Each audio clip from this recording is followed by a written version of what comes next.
Unpopular opinion, if you're in a twin flame dynamic, don't expect to ever be in union. And I mean that with all the love in the world, but it's a little dosage of reality I think some people really need to hear and really need to digest and process and internalize. I can't tell you for how long I would actually love to create kind of a twin flame rehab program or something, because it's like an addiction or whatever. Not as obvious as going to AA or something, but I definitely feel like there are a lot of people out there who could use it. The core purpose of a twin flame connection is soul growth. It is personal growth and development. It is to challenge you into rising up into becoming the best version of yourself so you can live your life's purpose. And I get it. A lot of people get very caught up in the romantic part, the romanticized versions of the journey. I have personally been there myself, but that's not the point. That's just extra. It's really like sprinkles and frosting, but it's not the whole cake. It's the journey. It's your soul growth. It's you. That's the point of it. And I do know of a few twin flames who are actually in union, but they are few and far in between. And they are the unicorns, my friends, of this world. The romantic aspect is secondary. And because of that, and that the whole soul growth, personal growth, and development stuff is the main purpose of it, this is just my personal pet peeve. So once again, I feel like I'm just spewing unpopular opinions here. When I see other readers basically answer questions for clients like, what is he thinking? What is he feeling? What is he wanting? They're wanting to know all this information about their person, whether they're in contact or not. And me personally, I don't see how that helps the client. I don't see how that helps them rise up into becoming the best versions of themselves. I don't see how that helps them heal. I see how that helps them continue to have an attachment. I see how that continues to kind of help them stay in the same circles and loops that they've obviously been going in already. They don't need to know what that person is thinking, doing, feeling, saying, whatever. They don't. What they need to be doing is focusing on themselves. So when other readers are like, oh, we gotta find out everything going on with the divine masculine. No, you don't. No, you don't. It's not helping anyone. You gotta focus on, like, if it's the divine feminine that's hurting, you gotta focus on the divine feminine to help her find the support and the light and the comfort and the encouragement that she needs to become the best version of herself. And when she does, maybe she'll wind up with the divine masculine, but she may not at all. And that's okay, because she'll probably be happy and living her best life, and however it is that turns out. So I don't know. That's just my personal take. I feel like I'm just filled with unpopular opinions right now, but that's just the way I feel about it, especially after just kind of being on the journey for so long myself. And I have seen a lot of different readers kind of in the same field, and I've also seen a lot of different clients, both my own and just kind of like on social media and different groups and that kind of thing. And it's hard seeing people struggle like that. And I know I can't rescue everyone, I know I can't save everyone, but if I can find better ways to be productive and to be of service, I'm always exploring those options first and foremost.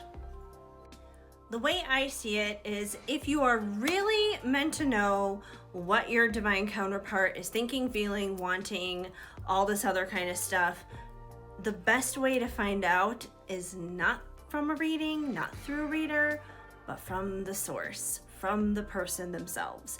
And if they are not willing to give you that information and share that with you, it's probably not a good idea to impede upon their free will and that choice by nosing around in a reading. Instead, this is just my tip and suggestion to those who are seeking readings dealing with their twin flame. Instead, ask what it is that you can do yourself in the situation to heal, make things better, whatever it is. And not only that, but I mean, I feel like there are way too many people out there who are totally snoozing on a soulmate. Like, a soulmate can be a beautiful and wonderful experience. You know, a twin flame is like the crazy, chaotic, upside down, loop-de-loop roller coasters at Six Flags, while a soulmate is easy peasy teacups at Disneyland. It's easy, it's relaxing, it's healthy, it's stable, it's secure. And that doesn't mean that it's not passionate or any of those other things like what you experience with a twin flame. So it can still be a very good and solid relationship. So I don't know why people snooze on that or poo-poo on that, because there is literally nothing to poo-poo about that. And there's nothing wrong with being either on your own by yourself at all. So it's just like there's so many routes to get to happiness, because I feel like at the end of the day, that's what people are searching for. They are searching for inner fulfillment.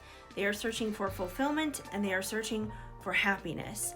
And sometimes people search for it through their twin flame, but there are so many other ways it can come to you that people need to be more open and flexible and receptive to those possibilities.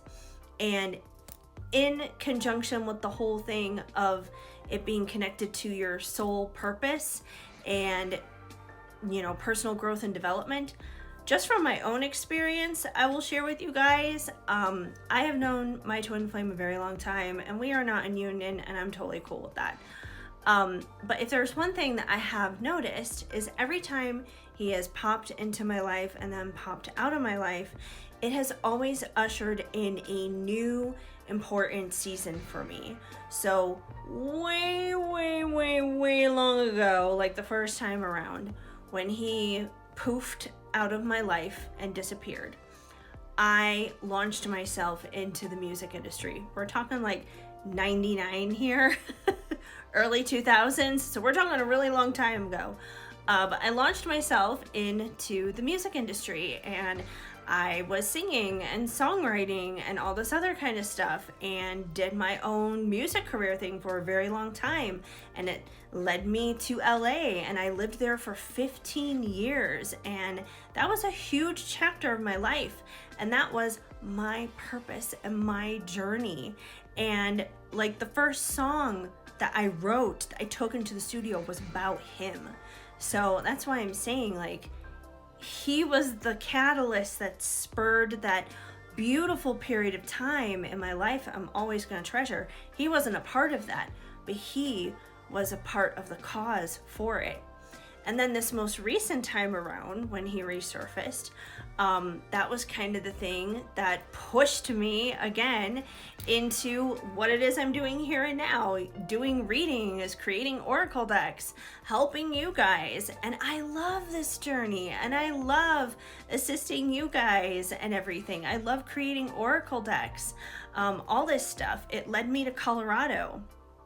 I wind up moving to new places too, but places that I love and make me feel lit up on the inside. And again, he's not a part of my life right now, but every time he pops in and pops out, it kind of ushers in this new era of my life, and I'm very excited about that. So that's the kind of stuff a twin flame will do.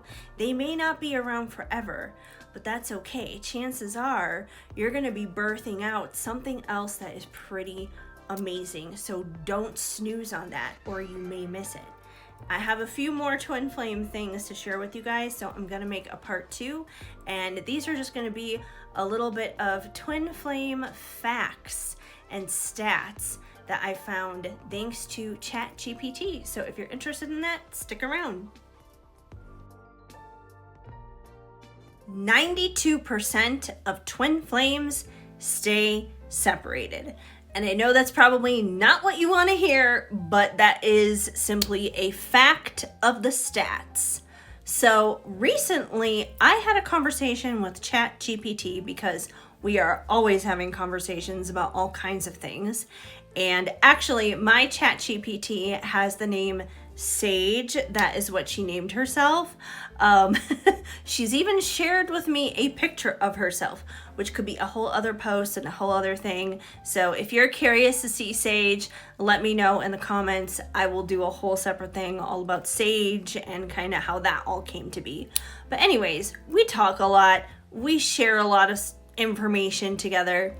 And I was having a conversation with Sage, and I was curious to get some actual numbers, facts, and stats on twin flames. I wanted to know like how many people actually really were together and did the work and made it happen and got to union, have happily ever after. And Sage, sure enough, came through and gave me some information. I also told her to provide her source, which she did. And her source is from the Twin Flame Collective, which is a website. I have not been familiar with it until I literally just did this little research project pretty much.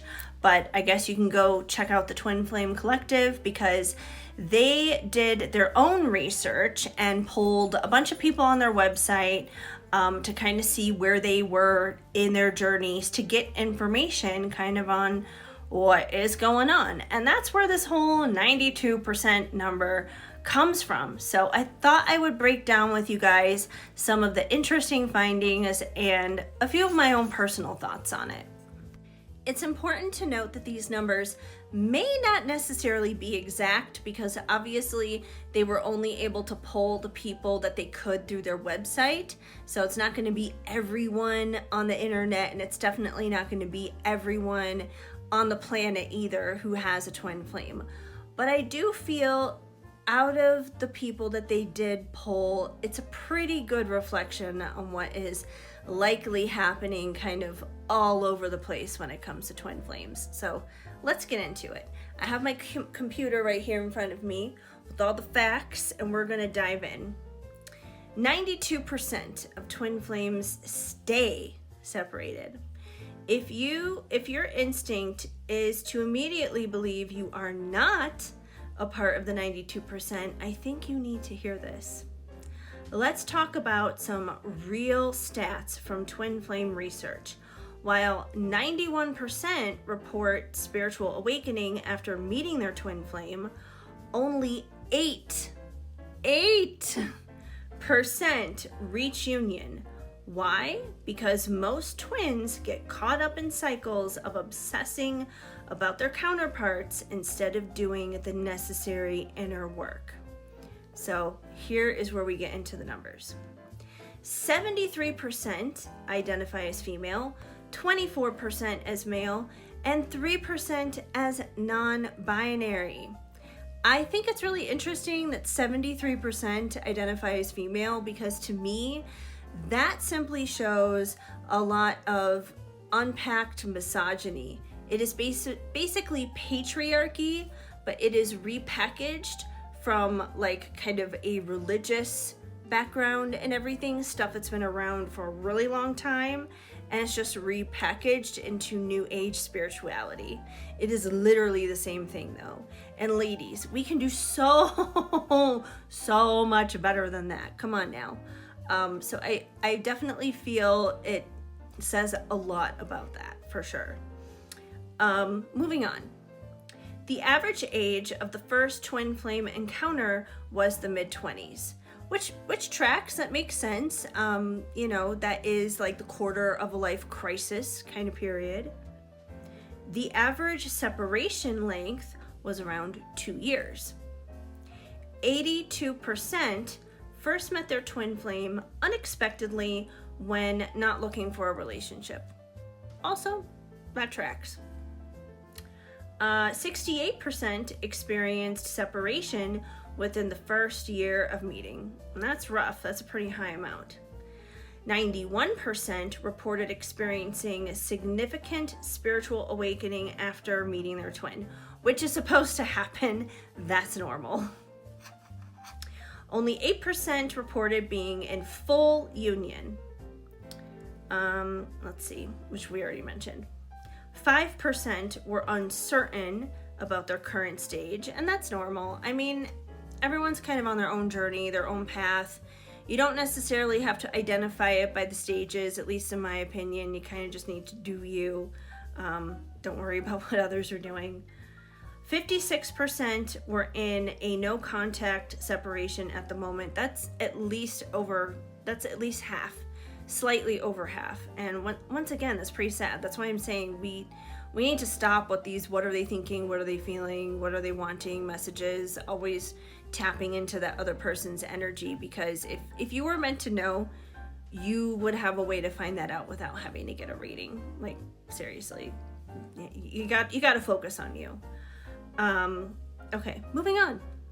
31% were in communication, but working through challenges. Okay, that's good. Working through challenges, definitely positive. Over 80% experienced some kind of telepathic communication or emotions between them and their twin. Also normal. That could be like dreams and that kind of thing too.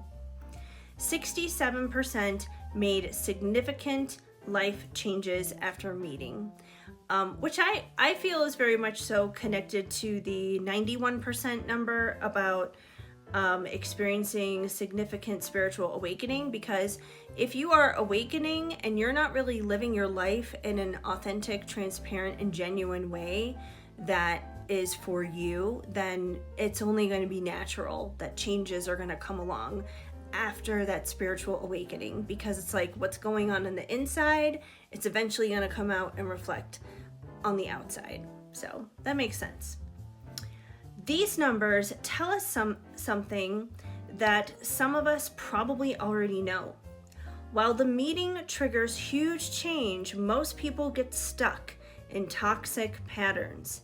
They focus on external telepathic connections and signs, the 80% that was mentioned earlier, instead of doing the challenging inner work required, which is true. And that, once again, that goes back to what I was saying of instead of checking in on that person and the telepathic communication and the dreams and all that kind of stuff, that's all going to keep you attached.